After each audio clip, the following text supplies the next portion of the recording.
Hey everyone, happy Friday. We made it through another week, and I am super excited to chat today about cybersecurity, a topic top of mind to all of us with Mark Stockley of Malwarebytes. Mark, how are you? I'm good. I'm good. Nice to meet you, Evan. How are you? I'm wonderful. Greetings. You are in one of my favorite cities, Oxford, in the UK. Yep. You're just getting ready to end your day and start the weekend. So thanks for joining. But maybe introduce yourself. You have a long career in cybersecurity and beyond. And who is Malwarebytes? Well, malwarebytes is a cybersecurity vendor out of the US, very well known for its the quality of its antivirus. Well, we say antivirus. Antivirus is an old term, but that's what people understand. So, very well known for the quality of its antivirus, anti-malware solutions, and a real favorite with systems administrators. So, our free scanner is one of those tools that the systems administrators aren't necessarily supposed to have, but they've all got tucked away somewhere in case they need it. So you may have heard of us Yes. from that. Um, my name is Mark Stockley. I'm a cybersecurity evangelist with Malwarebytes, which means it's my job to explain and talk about security in a way that people actually understand. I've got a long technical background, um, and I've spent the last 20 years or so working with cybersecurity companies, and the last three, I think, with Malwarebytes. That's fantastic. Well, I'm really lucky to have you here and to pick your brain on such a big variety of topics within the world of malware and ransomware, which is, such a scourge on all of us these days. So give us your perspective. The cybersecurity market, the landscape is very crowded. How have you guys managed to stand out and be so successful in this space, this crowded space? Well, that's a great question. I think that comes down to two things. First is if you're going to be in the anti-malware business, you've got to be good at detecting malware. So that's number one. We're known for catching things that other people miss. Mm, Go back to those systems administrators with that free scanner. That's why they've got it. And the other thing actually is ease of use, because what we are seeing now in the marketplace is an abundance of complexity.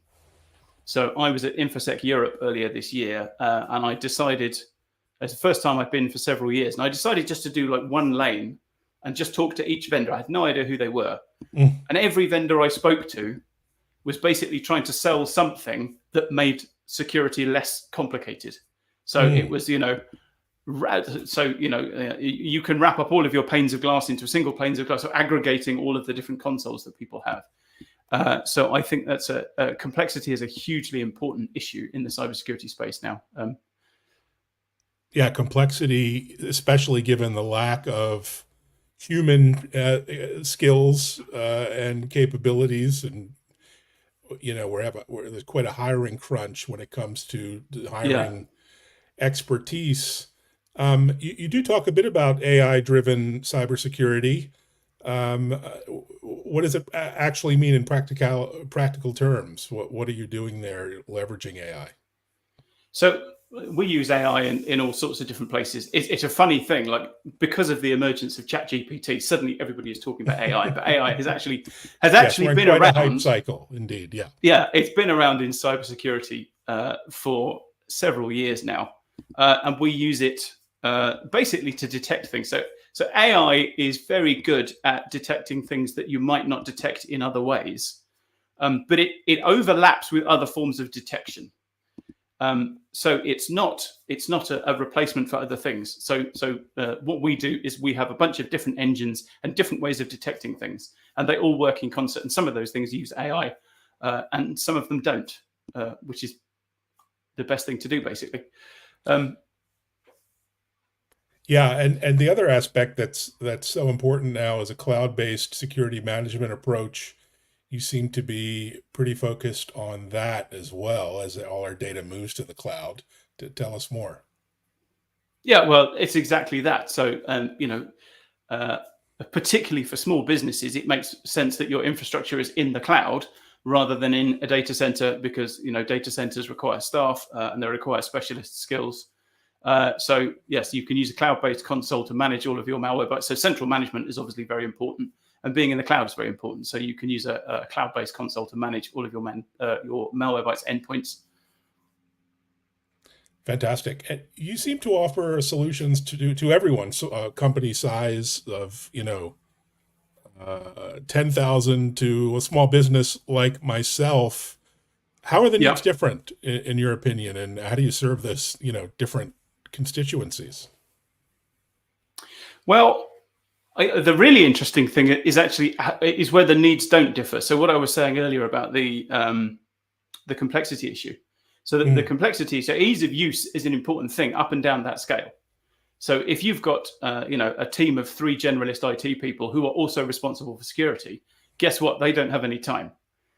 And they're not going to become security specialists. They need something that they can pick up and use very, very simply. But actually, the security operations center at the very top end as well are also looking for ease of use and also looking for solutions that are going to save them time, because they are also pressed. So actually, the reason that we can sell the same thing across all of those sizes of company is because actually their needs are very, very sort of compressed around that idea of good detection and ease of use. Fantastic. Quite honest, I'm not a customer, but you're convincing me I need to give it a try. You should take a free trial. Try that free scanner. Yeah, no, I will indeed. Actually, I'll take you up on that. The other thing that I'm really interested in is mobile security. We've seen just a scourge of phishing over text and other kind of mobile apps. When did you guys get into mobile security, and how do you support customers there? That's a great question. I don't actually know when Malwarebytes got into mobile security, because it was doing it when I turned up and I didn't ask anyone. So at least 3 years is what I can say to that. What I can tell you is, so I work quite closely with the people on the Android team and on the Apple team. And I can tell you we've got some really, really, really clever people, like people who are known within the industry. So I think that's really important. The brains behind, people may well have heard of Marcin, our CEO. He's the brains behind the Malwarebytes, the original Malwarebytes product. But we have similar people backing up the Apple product and the Android product as well. And then what's really interesting is that you see, as you kind of alluded to, the threats on mobile are quite different. So Android in particular is really interesting, because Android will do anything that Windows can do. So all the types of malware that exist for Windows also exist for Android, but they just aren't as prevalent. And what we see is we actually see different types of threats spreading on Android, because Android devices are used in a very, very different way than a desktop computer or a laptop computer. Actually, what happens is different. Even though all the threats are available, the ones that proliferate are actually the ones that sort of operate best in that environment. So if you think about a phone is something that you typically have with you all of the time. It's bristling with sensors. It knows all sorts of things about you. So it's a prime ground for spyware and for spying on people and surveilling people. So we see, for example, the most serious threat on your Android phone is probably stalkerware, which is kind of a targeted spyware, where you say, right, I want to spy on Evan, not just on a whole bunch of people. I want to spy specifically on Evan, and I sneak that onto your phone. That's the most serious threat. And whereas the most serious threat on Windows would be ransomware, for example. Yeah, interesting to look at the evolution there. And even iOS, which, historically has been more locked down, more secure, in my opinion, that's changing as well. We're seeing every week security updates from Apple, and we're seeing all of these 0-day exploits. So, nowhere safe, it seems, sadly, these days. The threats, again, the threats on iPhone are different than they are on Android, because the security model on the iPhone is different. So it's much, much harder to get malware onto an iPhone. But if you succeed in getting malware onto an iPhone, it's unbelievably hard to get it off, because you can't run a detection engine. So whereas on Windows, you can actually run an antivirus that has said, hey, a bad thing has happened. You don't get the option to do that on an iPhone. So at the moment, the iPhone compromises are typically confined to very high-end spyware. So have you heard of Pegasus? Of course, yeah. That's diabolical. Yeah. if you want, but if you want to use Pegasus, you're probably going to be paying an absolute fortune for the zero-day exploits that you need in order to spread it. But if you get it onto somebody's phone, there's very, very small chance they'll actually know that it's on there, because once it's on there, there's nothing they can do about it. So again, it's an interesting threat model, a very different kind of threat model. Indeed. So tell us about the evolution of antivirus in the old days. And I'm dating myself, we'd have, antivirus software installed on our machines, and we then assumed we were safe. Of course, we weren't. It was a bit of an illusion. But that's still the approach a lot of people are using to secure themselves, is, some legacy antivirus program. Yeah. Why is more needed today and what's changed over the years? That's a great question. I mean, when I think about what's changed, like when I started, people were walking around the office with floppy disks. And like an antivirus, update your antivirus signatures meant sticking a floppy disk into a computer. And then it became, well, don't forget to update your antivirus. You could do it online, but it was like, don't forget. And now it will just be updating constantly, because we'll see hundreds of thousands or even millions of different types of malware, new malware every day. So on the back end, you imagine the automation that's required in order to determine that all these new types of malware exist, and then to produce detection for them. So there's a lot of stuff has happened sort of inside the company that you wouldn't necessarily be aware of. Whereas at the time when it was floppy disks, you might have had people taking malware apart manually. Now you have very, very, very automated processes doing that. But what antivirus has evolved into has changed as well, because the kind of threats that people are dealing with have changed. So in the old days, you would have an antivirus scanner, and it would be able to detect like known bad files. So it would say, we've seen this file before, this is a bad file, or somebody else saw this file and we've got a detection for it. That's bad, we're going to quarantine that. And then as the number of different viruses started to go up, that required more generic detection. So we needed profiles, sort of detection profiles that could say, okay, well, this is this family of malware. This looks like this other malware that we've seen. And then gradually that evolved into AI. And so when we talk about AI, we don't mean the sort of generalized AI that ChatGPT is. We mean a very, very focused AI. So ChatGPT has just slurped up all this text from the internet, and it knows all sorts of things reasonably well. Whereas the kind of AI that you would find in an anti-malware solution, it's not going to write you a letter, but it's really, really good at detecting malware, because that's all it's been trained on. It's just been like, here's a million samples of things that are malware, and here's a million samples of things that aren't malware. And then some clever AI stuff happens, a model gets trained, and then you've got this ability to detect things that haven't been seen before. Oh, wow. And then with the evolution of ransomware, we have things like, if all else fails, if something's on your computer and it's encrypting a lot of stuff, that's quite suspicious. So these days we have things like ransomware rollback, and we have ransomware detection. So in addition to all the other kinds of detection, one of the engines is going, okay, well, there's a lot of encryption suddenly sparked off over there. That looks suspicious. Let's stop that. And then let's roll back the computer to a point in time before that started happening.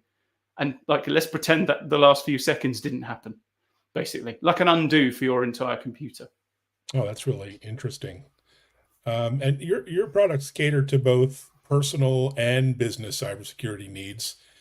Have you seen a real surge in exploits as we've moved to working from home, as well as bringing our personal devices into the office? I mean, it's, working from anywhere and remote work, particularly during the pandemic, it's quite a mess. So, right?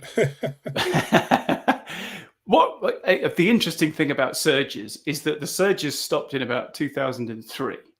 So I remember being in working for a cybersecurity company, and we used to get outbreaks. So there were periods of time where it was it was bad, but it wasn't terrible, and then there would be an outbreak, and the outbreak would be terrible.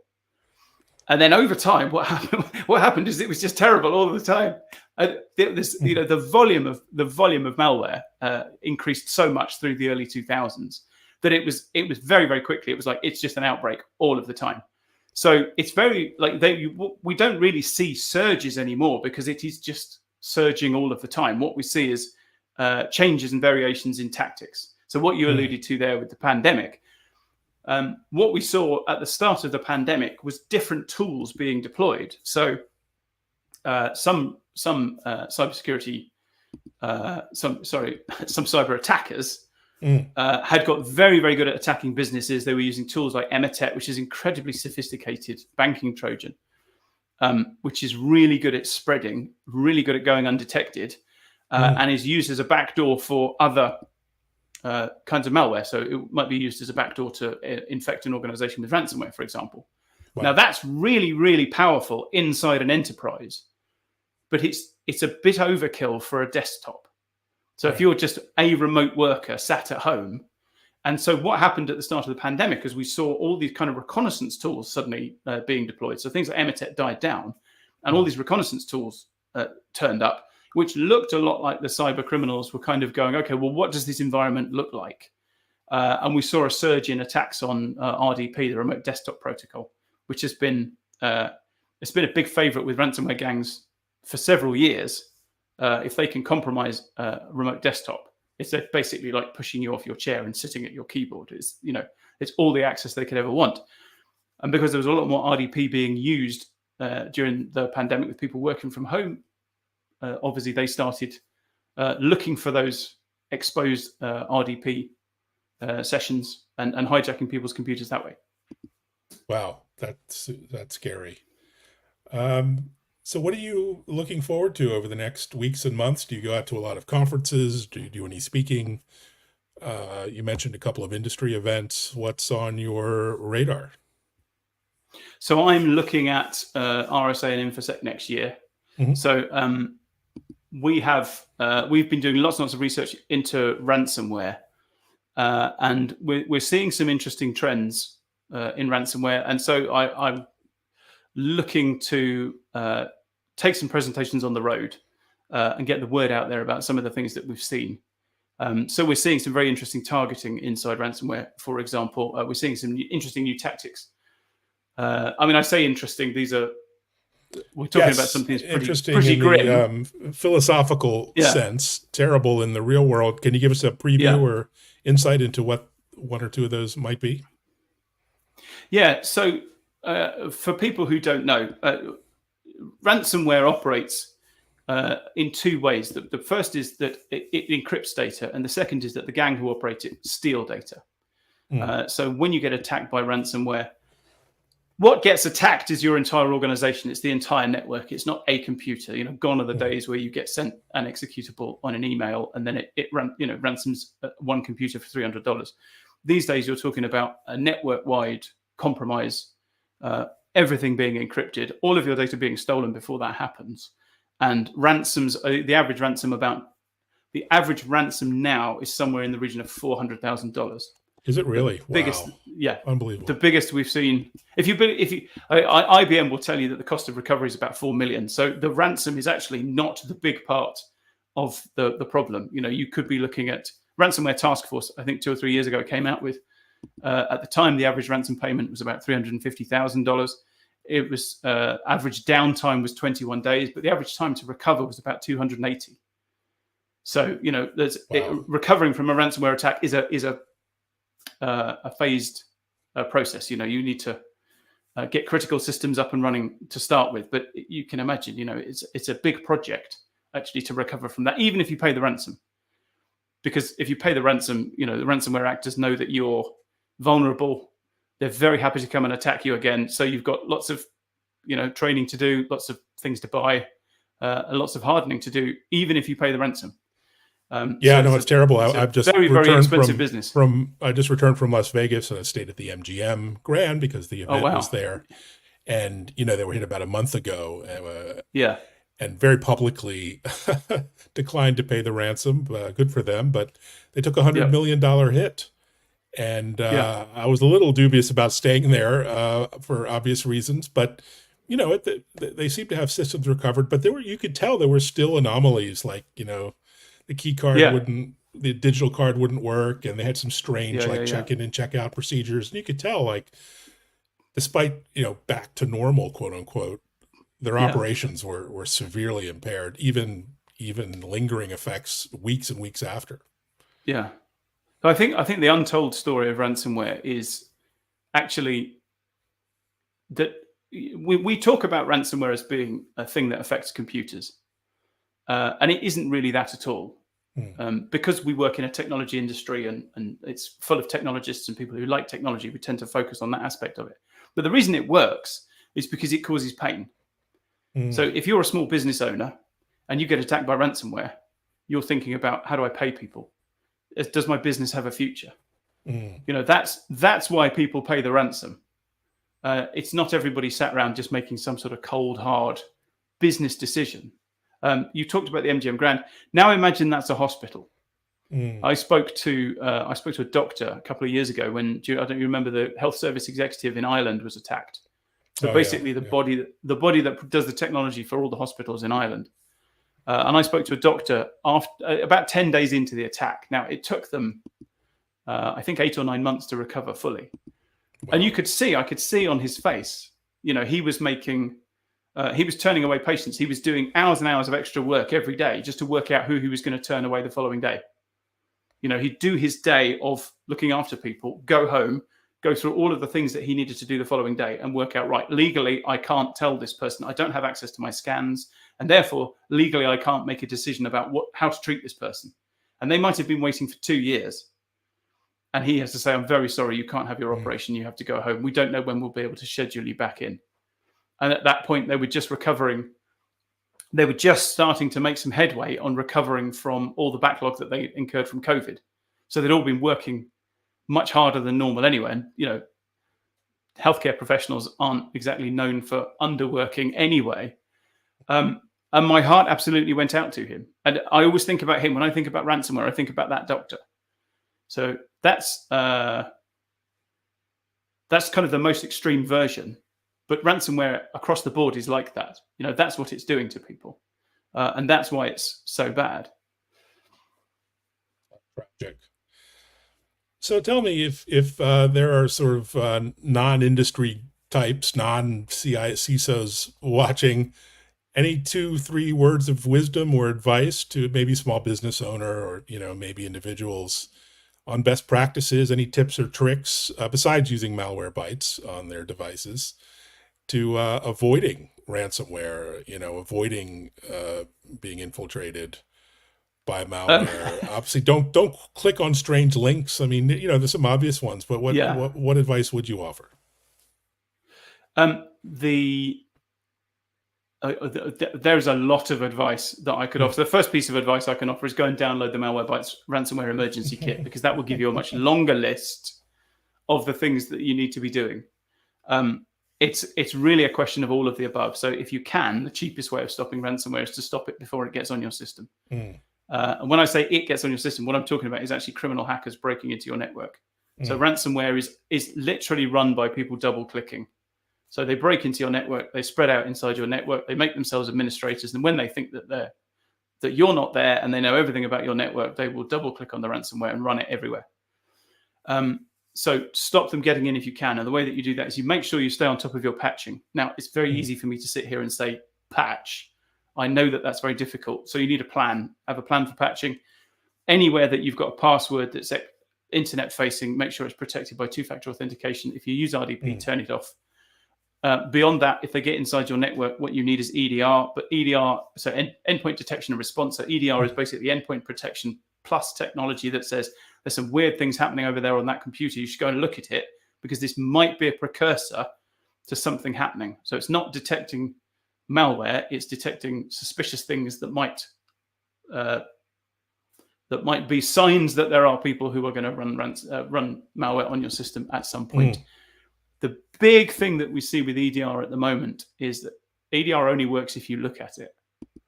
And those small businesses do not have time to be looking at the EDR. Now, unfortunately, you don't really have the option not to, because the people that you're dealing with, the adversaries that you're dealing with, if you're a two-person company, are exactly mm, the same adversary as if you're a 200,000 person company. Wow.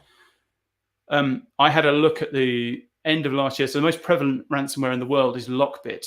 And I had a look at Lockbit's leak site to see where they list all the people that they've compromised, to see who the smallest organization was. The biggest was Continental. Continental, they demanded a $50 million ransom. Continental's got 200,000 employees. The smallest was a law firm in the US with 5 employees. It's the same ransomware. Okay. So if you're that 5-person law firm, you're fighting off the same adversary that Continental and its giant security operations center are fighting off. You need people looking at your EDR. The ransomware gangs are going to attack you when you're not there. So you need people looking at your EDR 24/7. So we are now in the era of managed services and managed detection and response. So my advice, sorry, that was a long 3 words. No, but it's very, very helpful. My advice to small business owners is that the time to do your own security is over. If you can't spin up a security operations center, if you don't have people who are looking at your EDR as needed, and that includes in the middle of the night, then you need to have somebody doing that for you. So I think outsourcing to managed service providers or outsourcing to companies like malwarebytes who provide EMDR is the only realistic way. And when I talk about small businesses, I include organizations like schools in that. If you talk to people who do security in schools, they're in exactly the same position. You've got maybe 1 or 2 generalist IT people managing all of the IT as well as the security. Realistically, they're not looking at their EDR console, and so they're missing things that if they were looking at the EDR, if they understood the EDR, they might be stopping attacks that otherwise get through. Fascinating. So does Malwarebytes provide managed services, or do you just empower the managed services provider with your products, or both? Yes, it's both. So we provide managed detection and response to businesses, but we also provide it to managed service providers. So you can get it through us directly, or you can get it through a managed service provider. And that's just because that's where things are now. For small businesses in particular, it's I can't square the circle of the skills that are required inside those organizations. If you're going to fight off Lockbit, if Continental are struggling to fight off Lockbit, well, maybe get some experts in. Well, speaking of experts, thank you so much for joining, and very sobering discussion for a Friday, but this is the world in which we live. And thanks for sharing great insights and analysis from you. And I've learned a few things as well. So thanks for joining. Really appreciate it. And thanks for watching, everyone. Reach out to malwarebytes, and I'm sure they'll get back to you with any questions or comments you might have on this show. Thanks, Mark. Of course. Thank you very much for inviting me on. Stay safe, pleasure. everyone. Okay, and we'll see you soon. Take care. Okay. Bye-bye. Bye-bye, everyone.